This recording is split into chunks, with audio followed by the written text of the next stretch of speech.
God, mayroon akong na-notice na visitor. Nandun si Brother Gaong. Praise God na imbitahan ni Brother PR. So,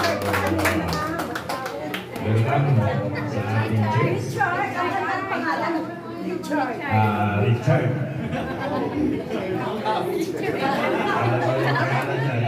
Ano pala nalaman? Praise God.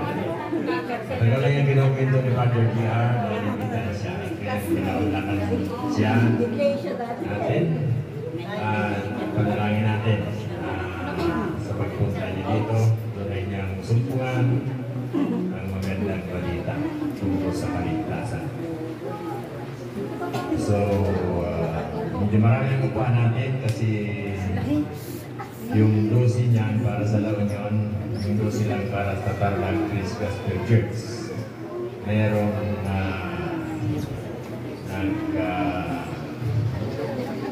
bigay para sa church. Sabi niya, wag na daw banggitin yung pangalan. Okay, so, pero purihin ang Panginoon. Then, praise God ng ating mga kabataan. We are leading a song, music, through the leadership ng ating young people president, ni Sister Tilden. At medyo mainit pa rin ang ating yan, siguro sa susunod. Panalangin natin na magkaroon tayo ng either electric fan ba or air condition. Walang posible. Kaunting bagay lang yung para sa Panginoon. Then, yung monitor natin, nandito na lang sa computer, yung ating TV na ginagamit na TV ni Teacher Flor. Parang hindi niya gumagana. Panalangin din natin na magkaroon tayo ng TV para sa church para meron tayo nakikita dito. O kaya, meron tayong monitor. So, ngayong umaga, gusto kong ibahagi yung tungkol sa pastoral epistles sa buhay ni Titus o kaya dito. Natapos na natin yung series of meetings sa aklat ni Timothy.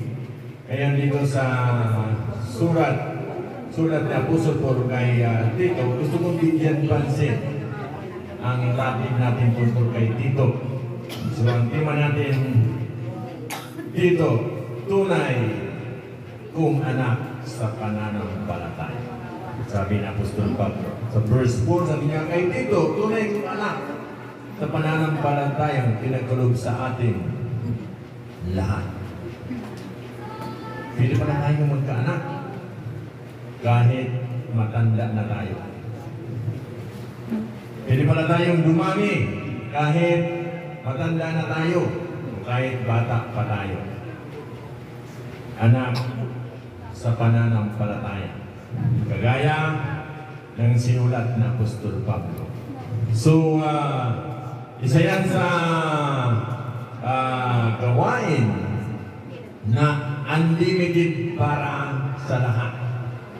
Hindi lang sa mga pastor, hindi lang sa mga Bible-luman, subalit sa lahat. Pag kayo'y lagi ng matanda sa pananampalataya, pag alam nyo nang ibahagi ang magandang balita, kayo'y magkakaroon ng anak sa pananampalataya.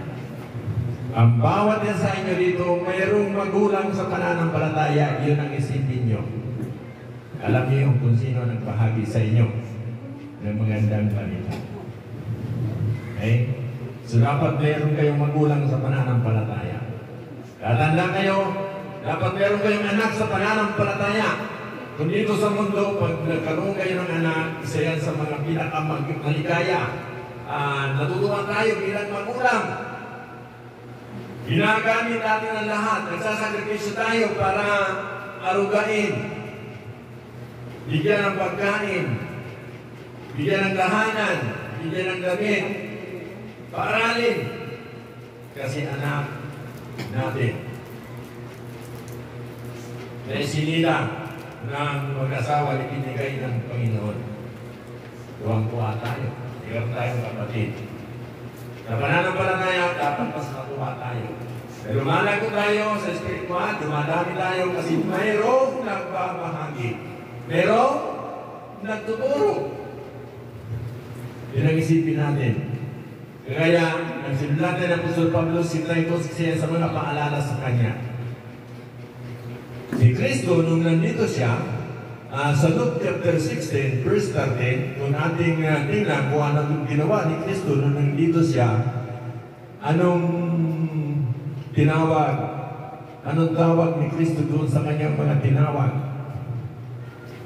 Anong tawag sa kanya? Sa Luke 16, makikita natin dito yung kanyang mga disciples na kalaunang tinawag niyang mga apostles. Sa Luke chapter 6, verse 13, sabi niya, ng panahong iyon, umahon si Jesus. Luke 6:13, sa isang burol, magdamag doong nanalangin. Ay Lucas ang nabasa, Luke, chapter Luke, at yung Luke.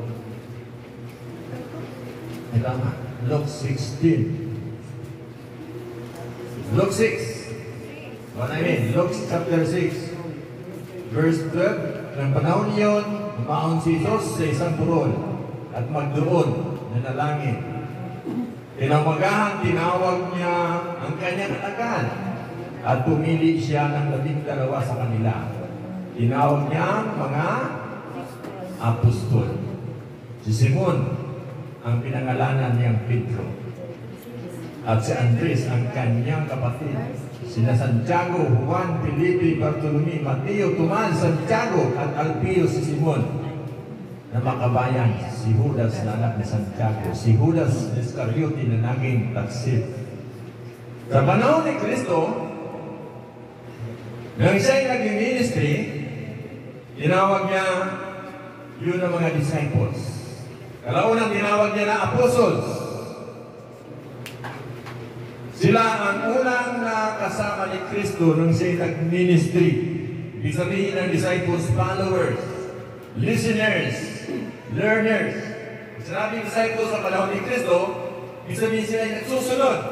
Ibig sabihin sila ay nakikinig. Ibig sabihin sila ay natututo sa mga tinuturo ni Kristo. Kalaunan ang natuto sila, tinawag silang apostles.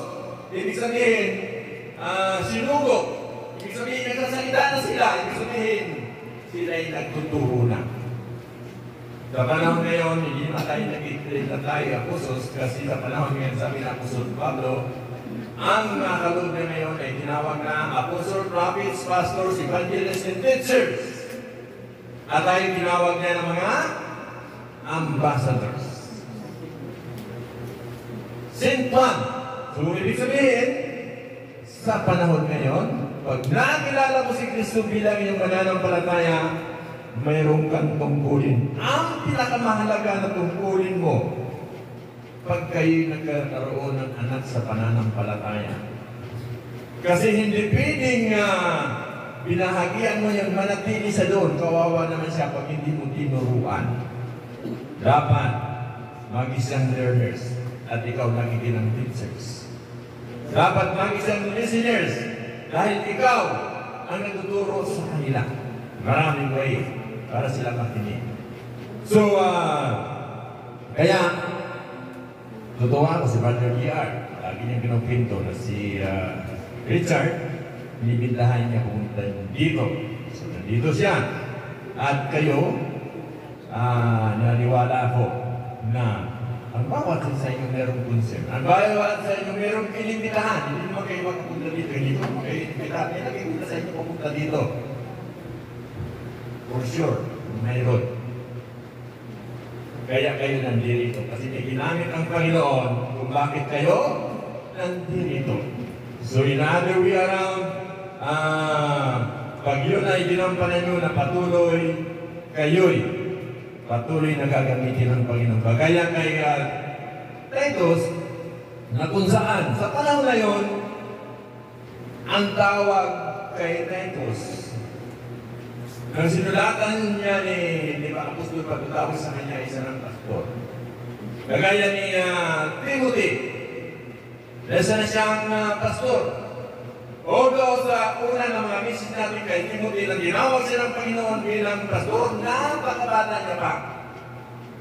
Kaya nga sabi ng Apostol Pablo, huwag niyo hayaan na hamakin ang iyong pagkabata. So, ganyan si Timoteo. Siya, naging pastor. Mayroong batang pastor, mayroong matandang pastor. Si Timoteo nagpastor sa Ephesus. Si Titus nagpastor siya sa Crete. Kung sa panahon ngayon yung Cyprus. So, parehas sila nagpastor. Parehas sila pumunta sa Corinto. Nagpastor si Titus sa Corinto. Nagpastor si Timothy sa Corinto.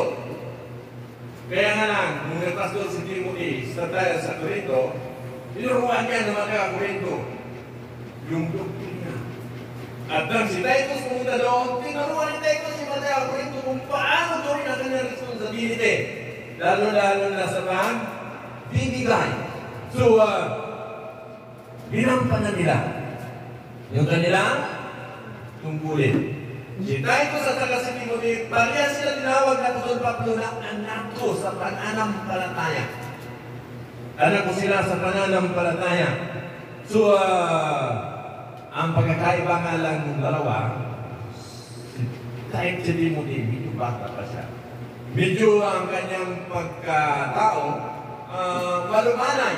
Si Titus, medyo ay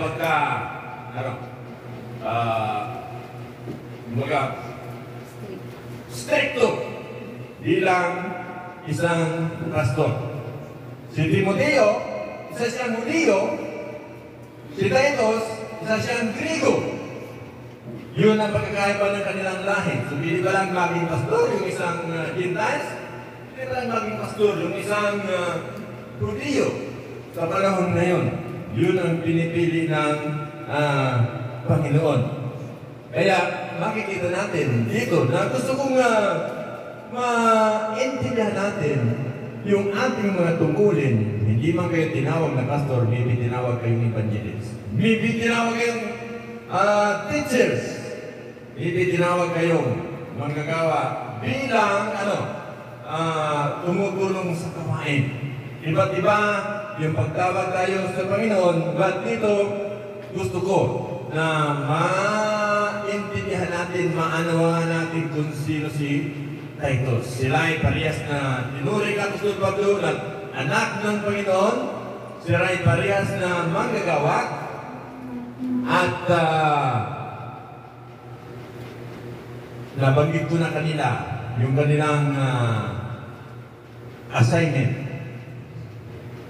Si Timothy ay pastor siya sa Ephesus. Si Titus, nagpastor siya sa Crete. Bakit kaya napili ng Apostol Pablo na si Titus mai-assign doon sa Crete o kaya sa Cyprus? Anong klaseng mga tao na mayroon doon sa Cyprus? Kung bakit ipinadala si Tito na siya ang magpastor? Bakit hindi si Timothy ang pinadala doon? Bakit napili niya si Titus ang magpastor doon? Although, balian sila napunta sa Corinto, na alam natin na ang Corinto, may ninyo pagpasaway na church. Pero dito, makita natin kung bakit inutusan ni Apostol Pablo si Titus na magpastor sa Crete. Dahil sa kanyang katangian. Ano kaya ang katangian na makikita natin kay Titus? Bakit dinadala siya sa church sa Crete? Anong klaseng mga mananampalataya o mga tao nandun sa Crete na nababagay si Titus na mag-ministry doon? So, since this is an introduction sa Titus, tingnan natin sa verse 9 kung bakit pinadala ng Panginoon si Titus sa Crete. Sabi niya sa verse 9, kailangan matatag siyang nangahawak sa tunay na aral upang ito'y maituro niya sa iba at kay makita ang kamalian ng mga sumasalungat dito.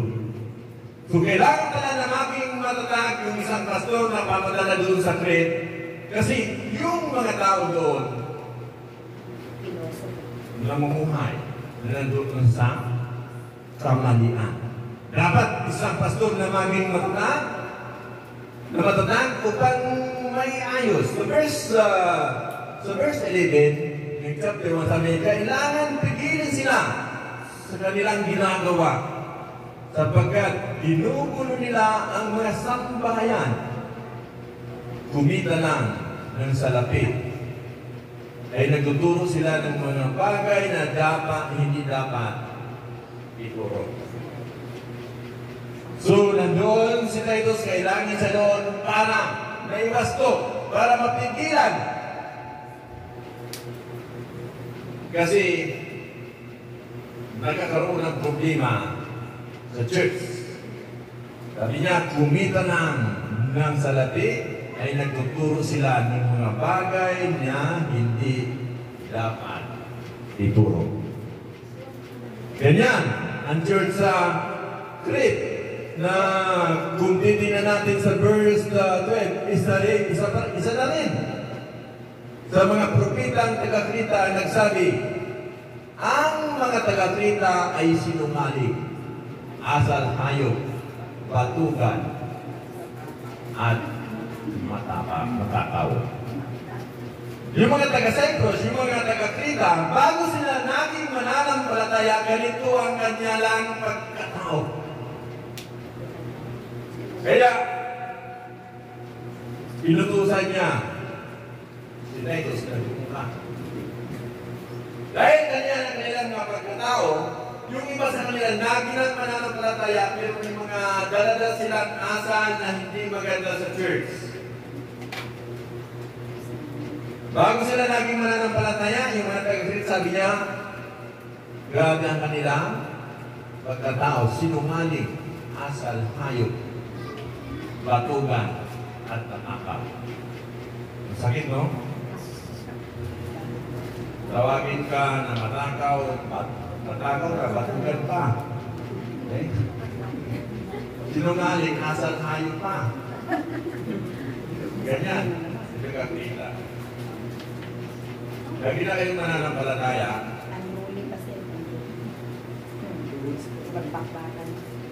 Tapos, yung pangalan mo na ikabit doon sa ganyan ng mga tao, ng sakit sa tainga, no? Na ang mga taga-kamali, isang pero ang hirap, no? Okay lang mga Pilipino, marami na mga Pilipino, pag specific doon sa isang lugar na ganyan ang mga tao dyan, bago sila mananampalataya at galing ka dyan, iigting ang iyong tainga na ganyan ang connotation, ganyan ang klaseng tao yung mga taga-Krita, asal hayop, batugan, at matakaw pa. Matakaw pa. Ganyan, gatisdi yung mga taga-Krita. Kaya sabi ng Apostol Pablo kay Titus, dapat matigilan sila. Nandun na sila sa Diyos, pero nagtuturo ba sila ng iba? Dapat matuto sila. Sabi niya sa verse 13, tama ang kanyang sinabi. Dahil dito, may pito silang pagsabihan upang sila ay mamuhay ng maayos ayon sa kanilang pananampalataya. At huwag lang maniwala sa mga alamat ng mga Hudiyo at sa turo ng mga taong tumalikod sa katotohanan. So maraming tao na tumalikod sa katotohanan, maraming tao nagturo sa mga alamat, sabi niya, pigilan mo sila. Okay? Kasi yung mga tao dyan, dati, batugan, tamad, asal, hayop. Huwag dapat madala sa church. Kung meron man na naging dito sa church, na dala-dala yung ganyan na pagkatao, sabi niya, pigilan mo sila, turuan mo sila. Kaya, si Titus, inutusan, diyan ka, magpastor. Kaya yun ni Timothy, bilang batang pastor, na pumunta doon, kaya, mayroong mahirapan si Timothy. Kaya, mayroong bus, kumakaya kasi si Titus, matanda ng pastor, si Titus ay isang Griego na kung saan, kumbaga, nabuhay siya na alam niya ang kara-kara sa mga tao, gano'n. So, ganyan ang pagkatao ni Titus. Alam niyang ayusin yung problema sa church. Lalong-lalo doon sa church sa Creta na kung saan siya ay binilina ni Apostol Pablo na doon siya mag-church. So, ano gusto niyong pastor? Kagaya ni Titus o kagaya ni Timothy? Paano pa pinadalahan kayo dito ng pastor na kagaya ni Titus? Paano pag ang pastor niya dito kagaya ni Timothy na bata? Biglang nagpaano sa pastor ni Jero, si Mrs. Rosero, kasi hindi natin alam ang tawag ng Panginoon. Pwedeng nawala kaming kinuha ng Panginoon, pwedeng naging kaming missionary sa ano yan? Sa Leyte. O, we don't know. So, for sure, ito'y gawain ng Panginoon meron siyang papadala dito ng pastor. Either bata, either matanda. So, paano? Tatanggapin niyo sila? Ba? Na pastor? Dapat tanggapin niyo. So, yun ang katotohanan. Pag mayroong ministry, mayroong nagpapastor. Kasi, mayroong mga sheep na kailangan turuan yung nabili ng Panginoon. Turuan mo sila para sila ay matuto. So, ganun pa man, batang pastor o matandang pastor, nahipit na pastor o katamtaman na pastor, sila ay ginagamitin ng Panginoon. Para ang bawat isa ay matuto na makinig ng salita ng Panginoon. Ang bawat isa ay matuto na mag-aral ng salita ng Panginoon. So, kaya makita natin ito yung personalities ni Titus at ni Timothy na kahit iba yung kanilang personalities, sila ay ginamit ng Panginoon. So, depende ngayon. Si Titus, bilang matandang pastor na kasama ni Paul, bilang Griego o kaya bilang Hintel, makita natin nang sila'y nag-ministry sa mga taga-Corinto, tingnan natin sa 2 Corinthians 2:13, ito ang nangyari kay Titus nung nagpapastor siya doon. At anong ginampanan ni Tito sa mga taga-Corinto?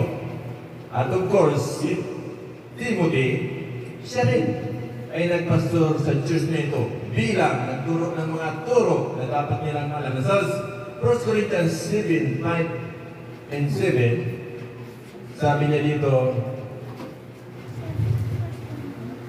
nang kami nasa Macedonia, hindi rin kami nakapahinga. Panay hirap ang aming naranasan. Labanan sa kabila. Sindak ang aming kalooban.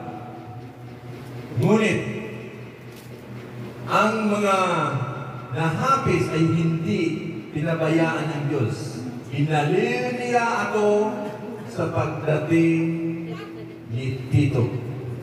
At hindi lamang ang pagdating niya ang inaliw, nakaaliw sa akin, kundi ang kabutihang ginawa ninyo sa Kanya. Ipinanita niya ang iyong pananabik sa akin, ang iyong kalungkutan at pagmalasakit, kaya lalo akong nagalak. So, ito, yung ginawa ni Titus sa mga taga-Corinto. Bago ito sinulat ni Apostol Pablo, yung chapter 7, sa chapter 2, verse 13, makita natin dito na si Titus, hindi siya makita ni Paul. Kaya nalungkot si Paul. Sabi niya sa verse chapter 2, sa verse 12, na nagpunta ako sa Troas upang mangaral ng mabuting balita tungkol kay Kristo. Binigyan ako ng Panginoon ng magandang pagkakataon na maisagawa iyon. Ngunit hindi rin ako napanatag sapagkat hindi ko natagpuan doon. Natagpuan doon ng kapatid kong si Tito. Kaya ako'y nagpaalam at nagtuloy sa Macedonia. Sa unang bisita ni Apostol Pablo sa Corinto, hindi niya natagpuan si Titus. Nasaan kaya si Titus? Busy si Titus. Wala siya doon. Sabi ni Apostol Paul,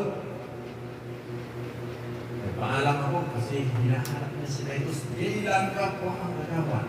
Subalit sa chapter 7, natuwa si Apostol Pablo dahil nakita niya si Titus. Nagpatuloy sa ministry. At hindi lang yun.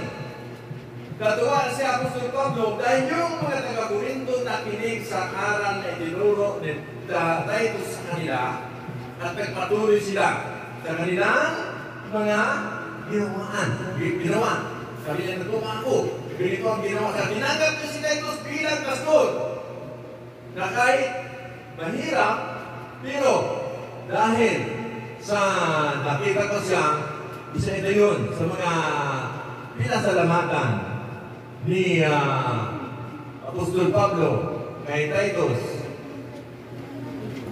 na nandoon sila. Nakaya sabi niya, hindi kami nagpahinga, panay hirap ang aming naranasan, labanan, kabilang-kabila, sindak ang aming kaluban, ngunit ang mga nahapis ay hindi pinabayaan ng Diyos.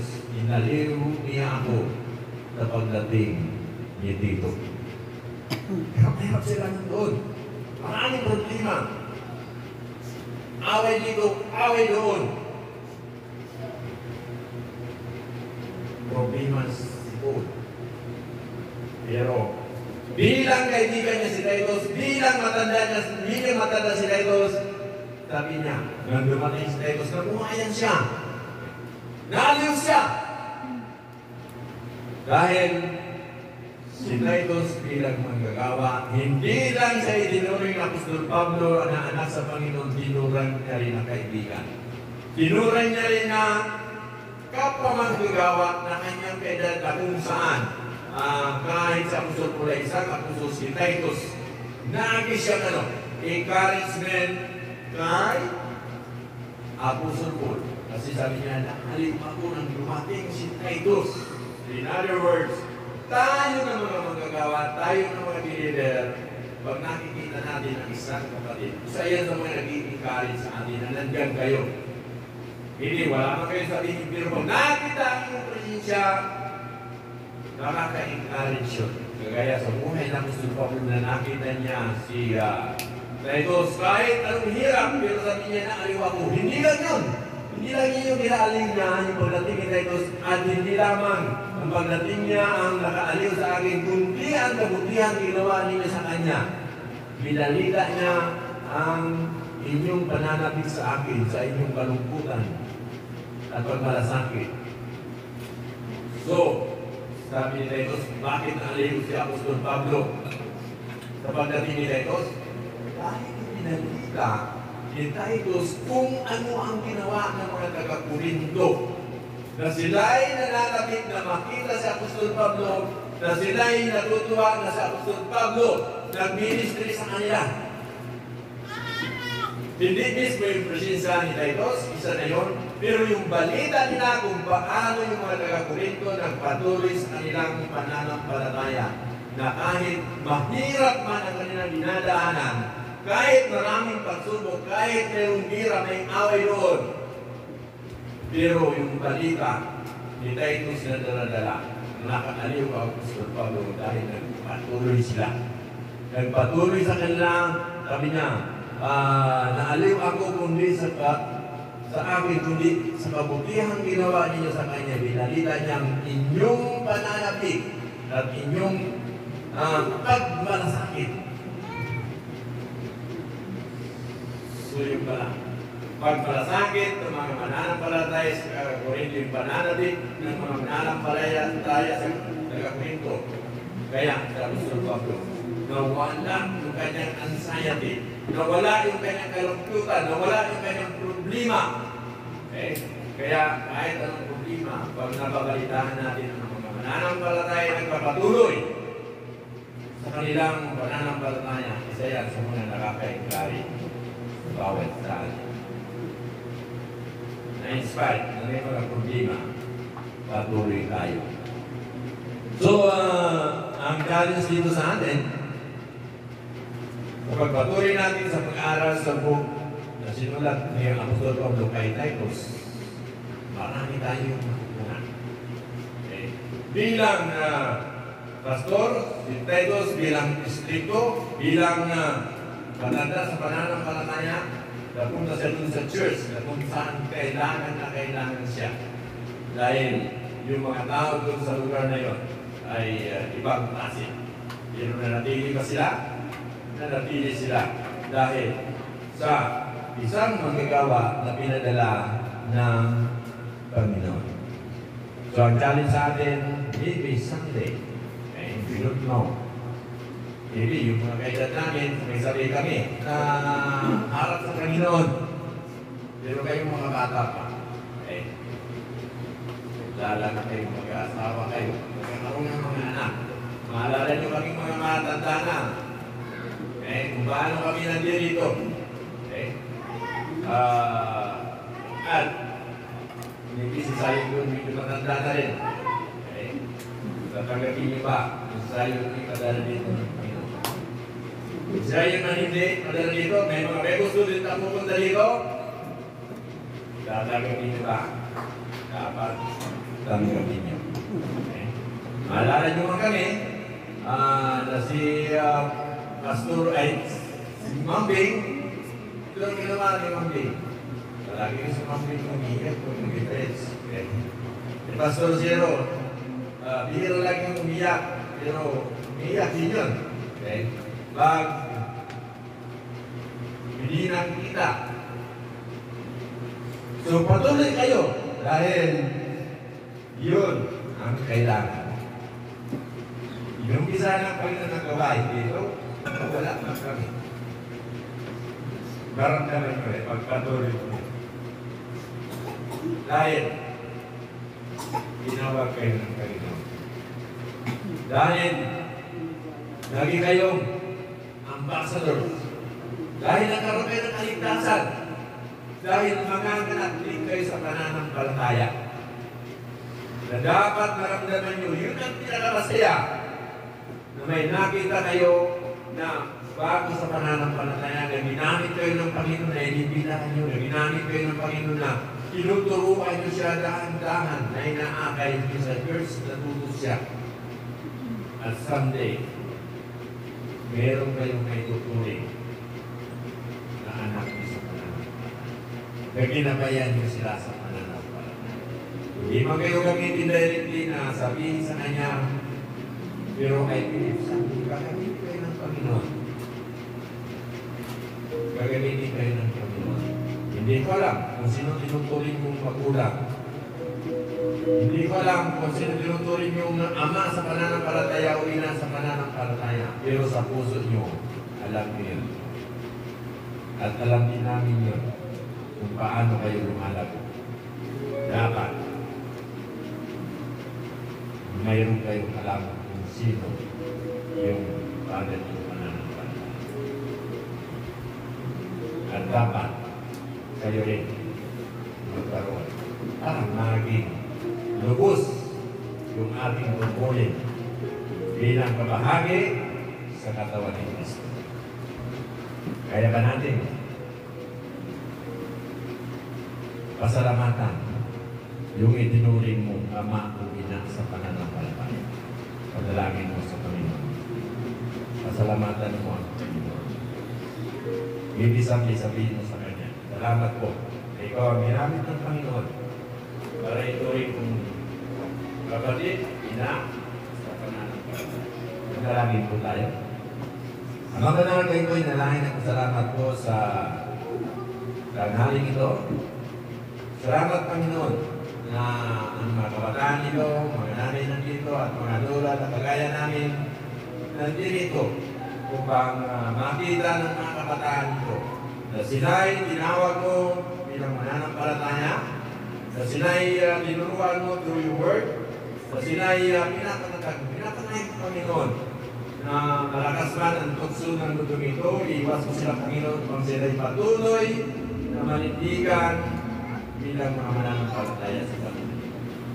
Ito ang aming pinapanalangin sa pangalan ni Jesus. Amen.